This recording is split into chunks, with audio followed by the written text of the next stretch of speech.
Fala aí, galera, beleza? Eu sou o Ed Maués e hoje a gente está aqui com a Rayane Zaghini, que é violinista, musicista e atriz.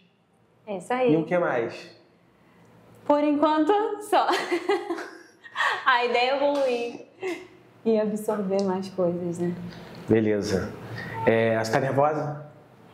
Tô intimidada. Um pouquinho. Intimidada? Um pouquinho.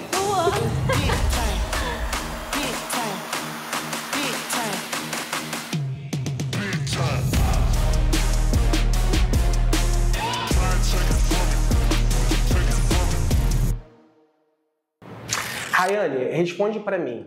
Vou começar leve, igual eu fiz com o Mike. O silêncio existe? O silêncio não existe. Eu acho que o som, ele vai além do que se produz. Eu penso em vibrações gerais. A nossa mente, ela está em constante trabalho. E eu acredito nesse som interno. Beleza. Se o silêncio não existe, o que seria a música? A música seria uma tentativa de ordem nesse barulho? Eu acredito que são algumas vertentes. A música em si, gosto disso, de uma organização, pode ser? E existe o som que não necessariamente precisa dessa organização. Ele parte de um ponto, mas não necessariamente a gente precisa alinhar isso para se construir algo.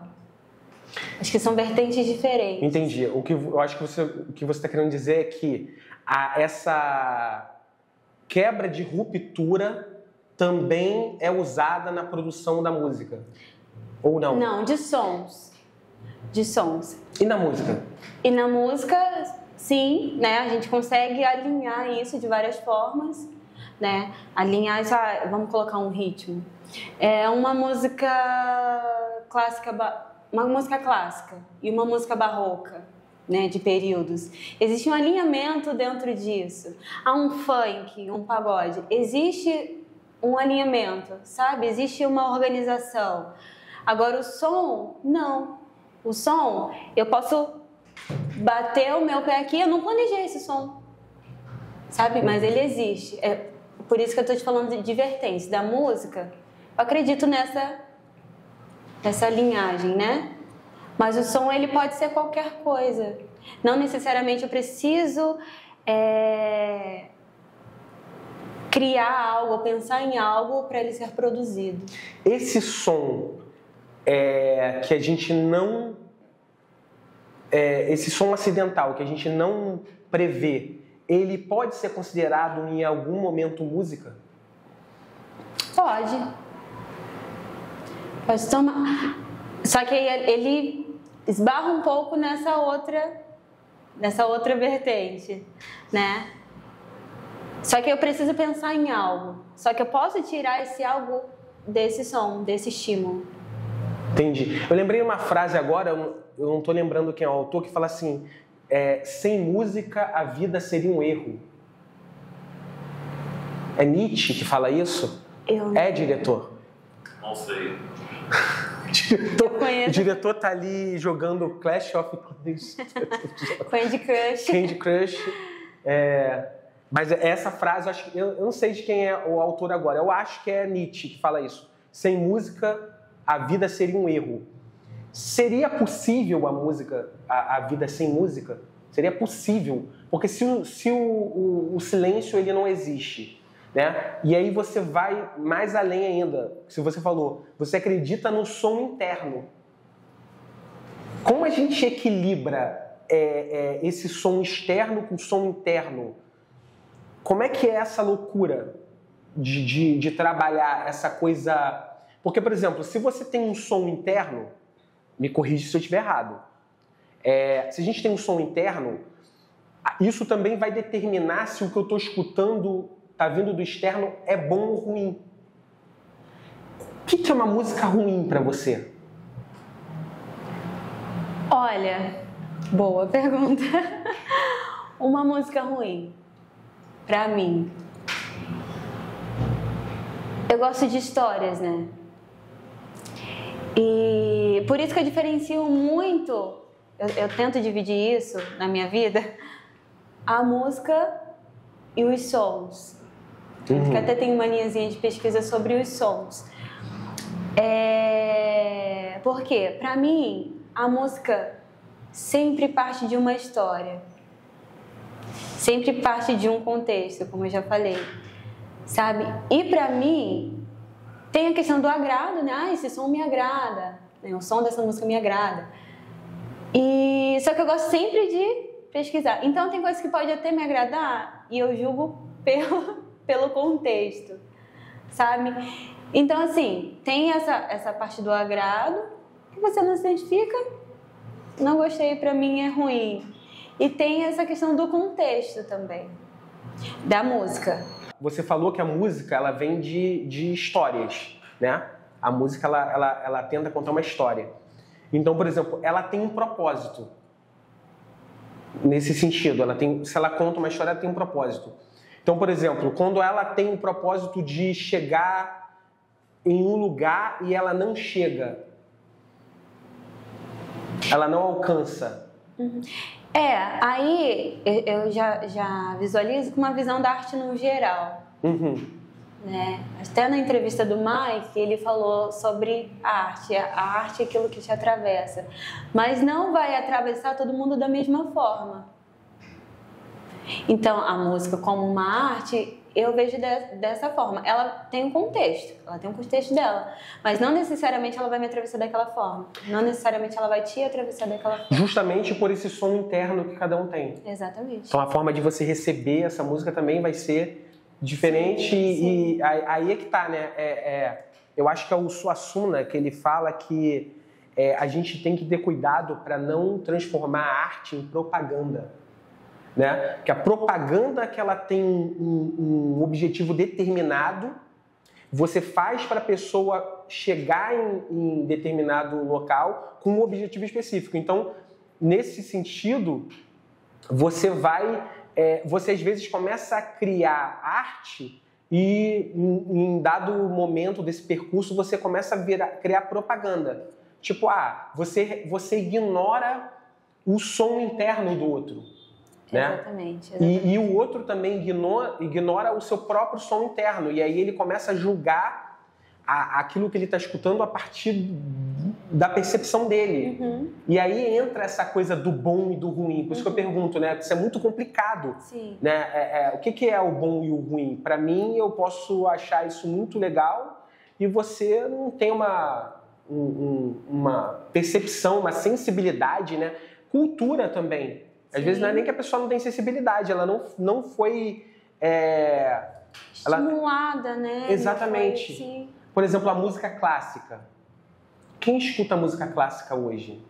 Muito raro. E as pessoas acham que, assim, eu escuto muitas pessoas falando, música clássica é chata, né? E assim, dentro dessa conversa também, desse assunto que a gente está entrando, por exemplo, eu escuto, por exemplo, já escutei, por exemplo, Chopin.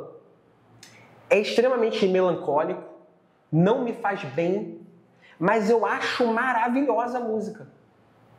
Entendeu? Então, tipo assim, nem sempre o que eu recebo, é uma música para baixo. Eu fico melancólico, me traz tristeza, né? Você começa a escutar aquelas músicas mesmo com aquelas notas bem que mexe, mas te atravessa. É isso, e isso que é uma coisa que é uma coisa que me encanta, né? Tipo assim, às vezes não me faz bem, mas me atravessa. E aquilo que todo mundo julga ser legalzinho não me atravessa, não alcança, não mexe comigo, não traz nem alegria, nem tristeza, não traz nada, né? Exatamente. Inclusive, essa semana eu estava conversando com uma amiga. E ela falou assim, coloca uma música para você dormir, uma música calma.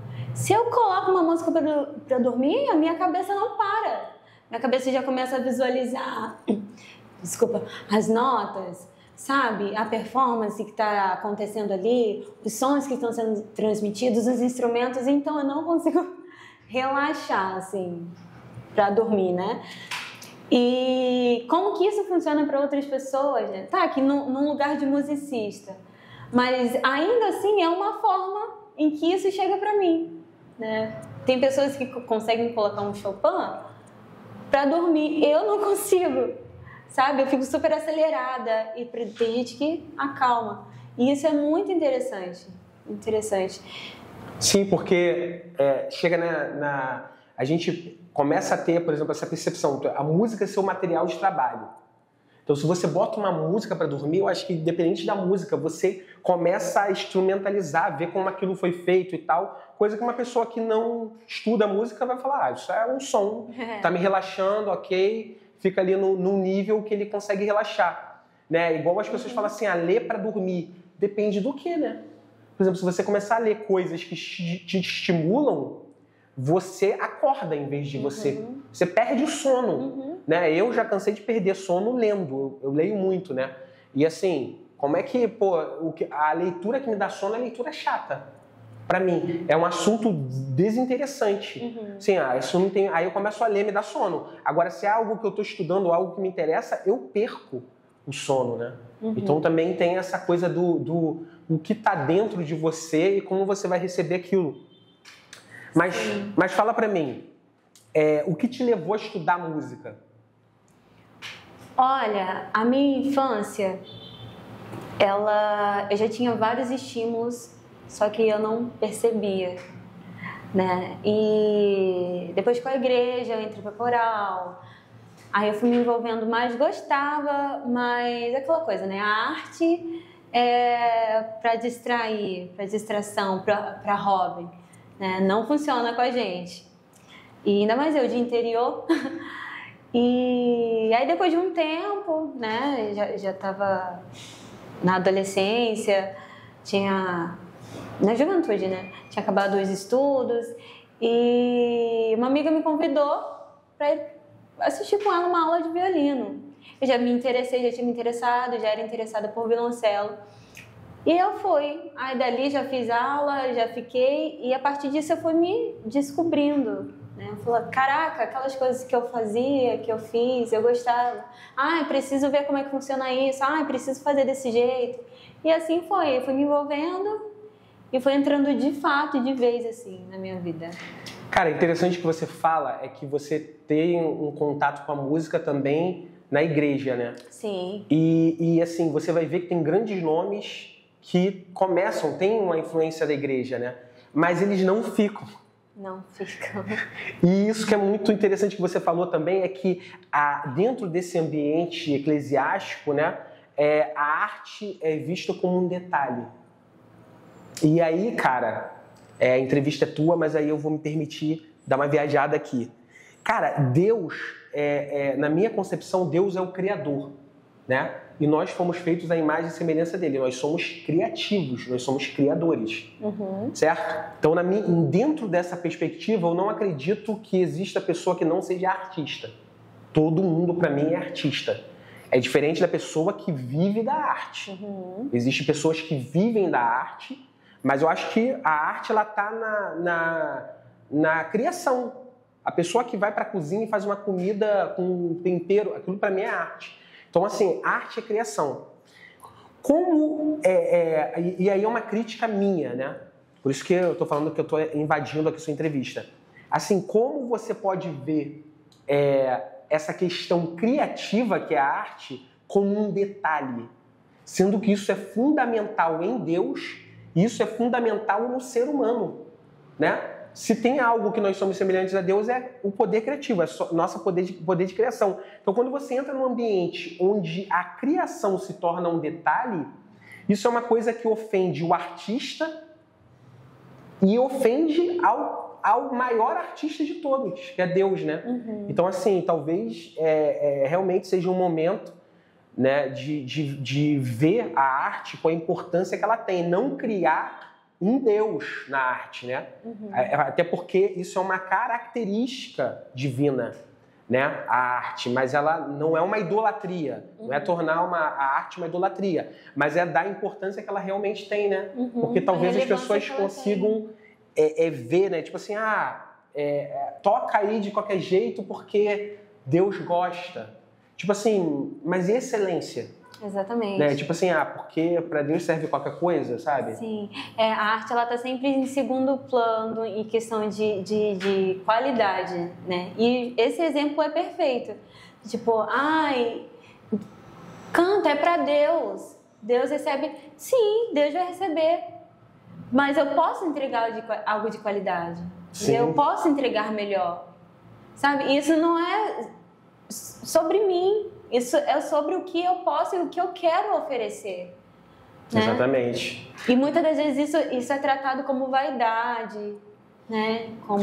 Eu acho que no fundo é uma desculpa para negligenciar. Exato. Né? Porque, então, se pode receber qualquer coisa, a gente não precisa investir nisso, né? E aí você acaba botando realmente, como você falou, em segundo plano algo que é essencial, né? Porque o que influencia a pessoa, por exemplo, eu posso passar 1 hora falando sobre filosofia com você e você no final vai falar, nossa, é lindo o que você falou, você é uma pessoa inteligente, mas legal, e ir embora. Mas, cara, eu posso botar uma música para você escutar que sem falar nada, só pela música você vai sair diferente. Sabe? E você vai falar assim, cara, ninguém deu sermão, ninguém me explicou o que aconteceu, eu não entendi o que aconteceu, mas isso, como o Mike falou, me atravessou. E aí? Então, assim, a gente ficou, eu acho que até por conta do iluminismo, né? A gente tem muita essa herança racionalista, a gente quer explicar tudo. Só que a gente esqueceu que explicar tudo não muda o outro. Exatamente. A experiência muda o outro e a experiência ela leva a pessoa para a arte. É uma peça que eu assisto, vai me atravessar, vai mexer comigo. Talvez uma aula sobre aquilo não vai mexer nada comigo. Uhum. E aí no final você fica nessa tensão, né, que não deveria existir, né? Eu sou muito das vivências. Né? Isso que você está falando, igual eu falei sobre dormir escutando a música, né? Aquilo em algum momento me agita, mas já aconteceu de eu sair na rua, escutar o som de um ônibus e chorar muito, sabe? Então, para mim, as experiências, a vivência, né? Ela tem um peso muito grande. Assim. Justamente tá sensível a voz, né, a interação do mundo que também é criação, né? Sim. E aí você começa ali, tá sensível. Eu acho que é justamente isso. Eu acho que o que está faltando talvez, fazendo uma crítica, né, aqui agora me colocando num lugar de crítico, tá faltando essa sensibilidade que só a arte pode dar, sabe? Essa coisa realmente da pessoa escutar algo e chorar. E não ficar muito perguntando, né? Racionalizando muito, mas por quê? Às vezes isso quebra, né? Sim. Isso quebra totalmente a experiência. Isso. E tem lugares, né? Vamos colocar nesse contexto mesmo que a gente está falando, que essa sensibilidade ela é roubada. Isso é tirado de você, justamente por conta dessas questões. Vamos colocar... Faz isso desse jeito, você vai acostumar a entregar daquele jeito, sabe? Você vai aprender a fazer, que eu tenho, não, eu posso fazer, eu posso me aprofundar nisso, sabe? Eu posso sentir isso e entregar isso. Então, assim, eu acho que a gente, na arte no geral, a gente precisa parar, visualizar e julgar mesmo essas coisas, né? Porque a gente, sem uma sensibilidade, a gente vive como robôs, né? Exatamente. As emoções, elas precisam ser vividas, precisam ser sentidas, precisam ser transmitidas.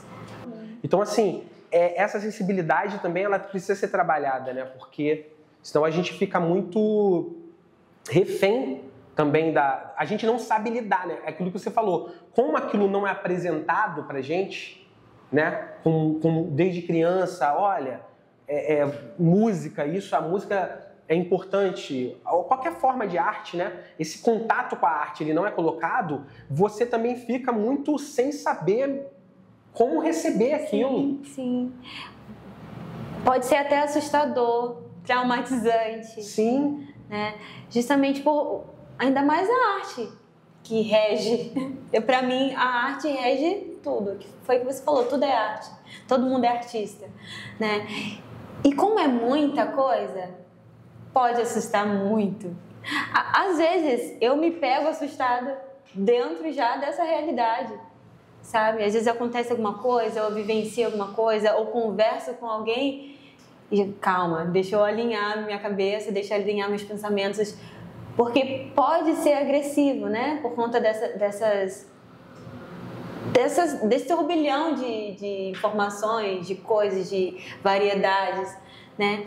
E a gente precisa ter isso. Não, calma, deixa eu parar, deixa eu analisar aqui, sabe? E quando isso não é apresentado pra gente de uma forma mais, colocar casual, se a gente não é muito familiarizado com aquilo, isso pode ser muito agressivo.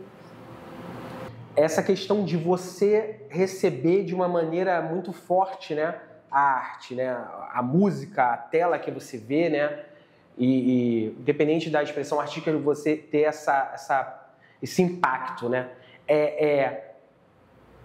será que a gente está preparado para essa catarse realmente? Tipo assim, porque aí é onde a gente entra até depois vou perguntar da criação aqui do espaço. Então assim, porque, na verdade, o que acontece? Às vezes a pessoa está reprimida, né? Ela está ali reprimida, ela está o tempo todo ali calada, a vida toda sendo oprimida e não consegue falar, quer falar e não sabe como falar, não tem argumento, não tem linguagem, instrumento para se expressar. E aí, de repente, a pessoa escuta uma música que está falando exatamente o que ela queria falar. E aí, naquele momento, ela se sente aliviada, né? Isso é muito usado, e é também minha área de pesquisa, muito usado nas igrejas pentecostais, né? Tem um escritor que ele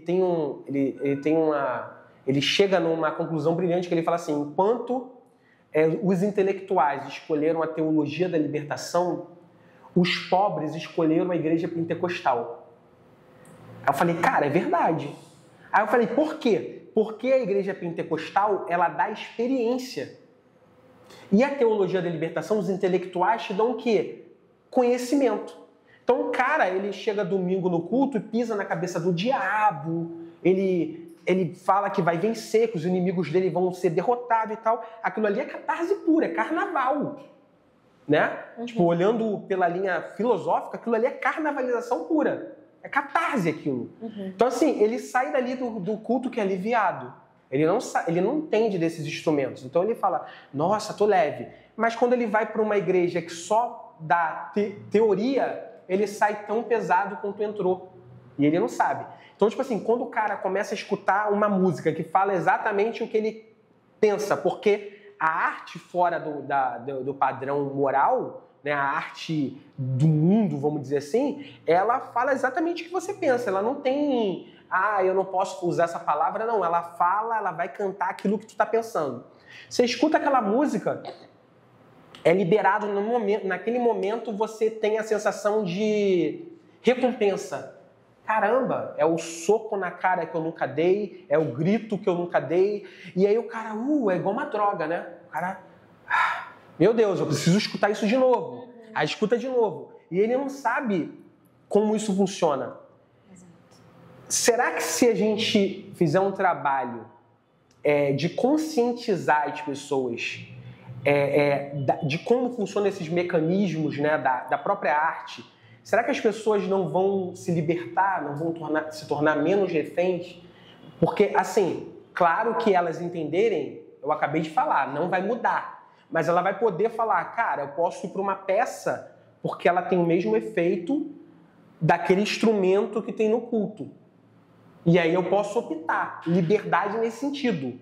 Eu tenho liberdade para escolher, eu não sou mais refém. Não é só isso. Eu sei como agora as coisas funcionam.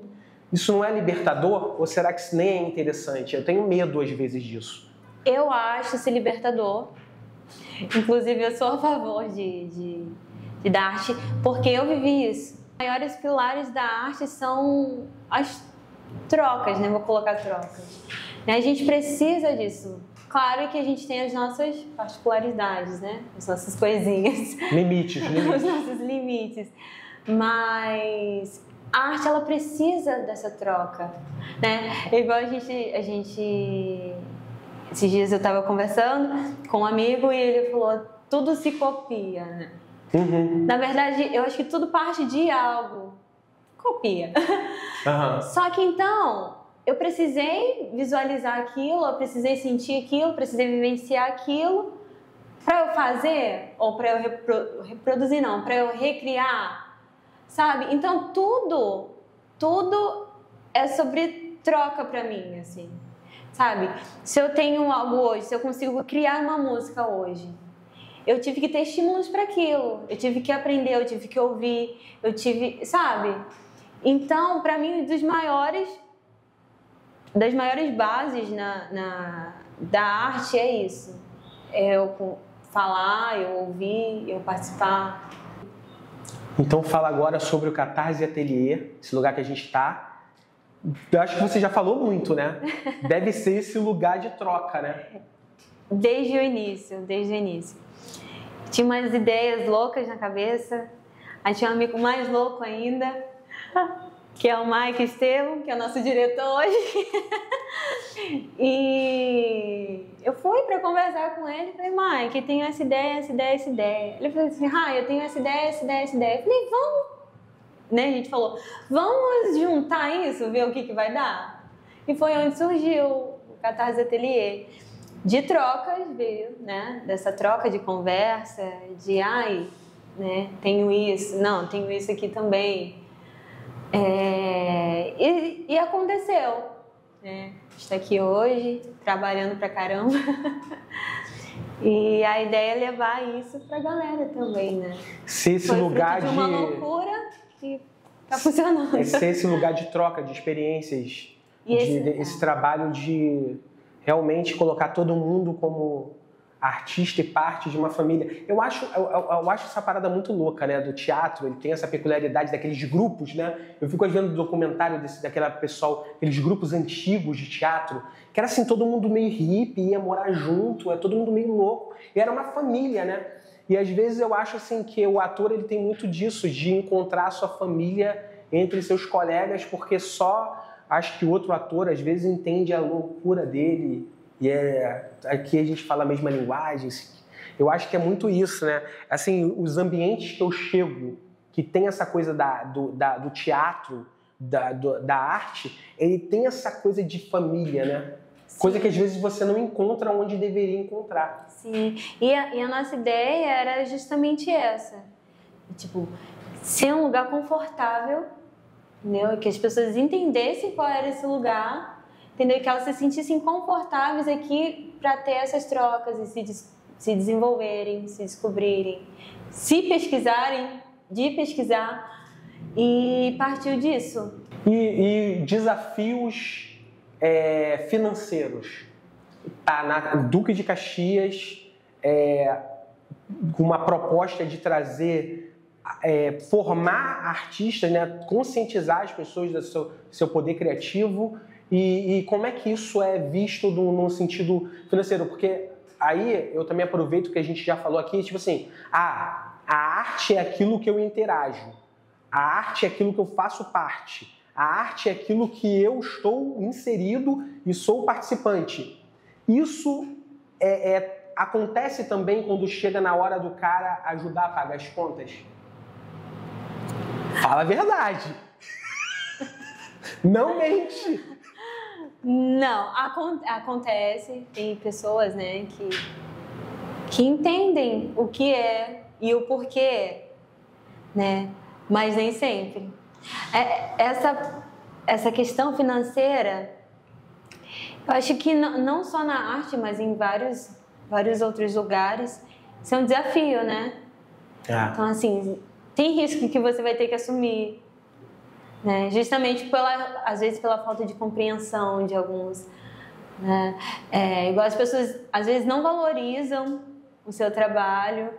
E às vezes não é nem só sobre o seu trabalho em si, mas é porque é algo para ela também, só que não partiu dela, então para ela já não tem tanta relevância. Relevância. Entendeu? Cara, isso é interessante. Não tem tanta relevância. Então, assim, é um desafio.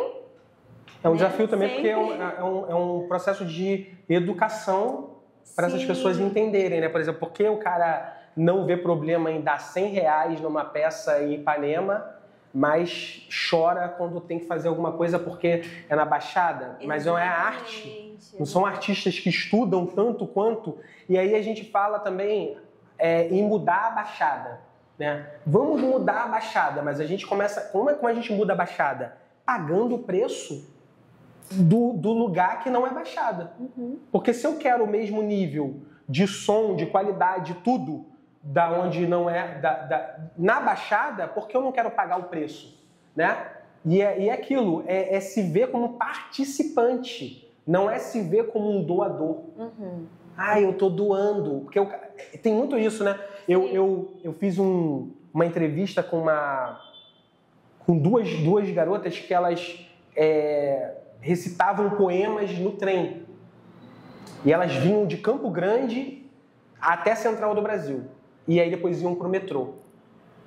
Cara, uma delas falou assim pra mim: Edson, é impressionante como na Baixada as pessoas dão dinheiro pra você como se estivesse dando esmola. Eles não dão porque viram arte naquilo que você faz. Eles dão porque ficam com pena. Quando você já chega no centro da cidade e vai para a Zona Sul, as pessoas começam a dar dinheiro não é porque elas estão com pena, é porque elas realmente valorizam a arte que você está fazendo. Ou seja, ela não está dando uma esmola para você, ela está realmente vendo a importância do seu trabalho artístico e ela está dando como, cara, eu achei maravilhoso o que você fez, você merece, eu quero contribuir com o seu trabalho. Então, essa mentalidade precisa mudar, porque senão a gente vai ficar falando a vida toda, mas a Baixada é isso, não sei o quê. Mas a própria pessoa que fala isso, na hora de valorizar a arte, ela fica querendo pedir desconto, ou não, é porque a Baixada dá para não pagar o que estão pedindo, né? Acho que essa cultura precisa ser quebrada, né? Sim, sim. E inclusive, até há pouco tempo eu vivi uma experiência dessa. De pessoas daqui, né? Falaram, eu não vou pagar tal valor para assistir algo aqui, sendo que eu posso pagar lá. E pessoas da Zona Sul fazerem maior questão de estar aqui, de acompanhar, de vir, pagar quando for, falar, vou levar outras pessoas, sabe? Reconhecer o trabalho. Eu acho que a questão é essa, é reconhecer um trabalho, reconhecer a arte, reconhecer o artista, né? E é o que falta pra gente aqui. Então, um desafio muito grande aí que vocês têm, Catarse Ateliê. Boa sorte! Então, estou aqui, gente, muito feliz da participação aqui da Rayane Zaghini. Sigam ela, contribuam aqui, venham conhecer o Catarse Ateliê. Venham conhecer o Catarse Ateliê. Centro de Caxias. E é isso. Valeu, brigadão. Eu que agradeço, Ed. Fui. Vai pegar essa risada no final.